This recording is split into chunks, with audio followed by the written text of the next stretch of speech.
Manluto lang ako. Painitin ko yung kawali. Nilagay ko yung luya. Nilagay ko yung sibuyas. Nilagay ko yung bawang. Haluin natin.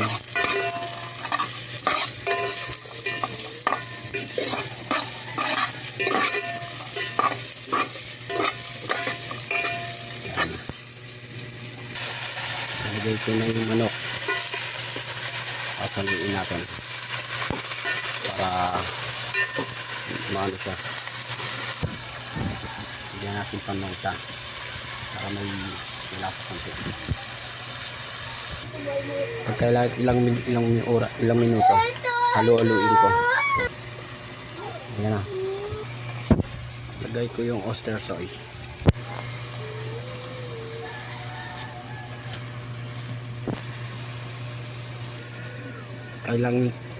Pagkatapos ng ilang minuto, lagay natin yung nor cube.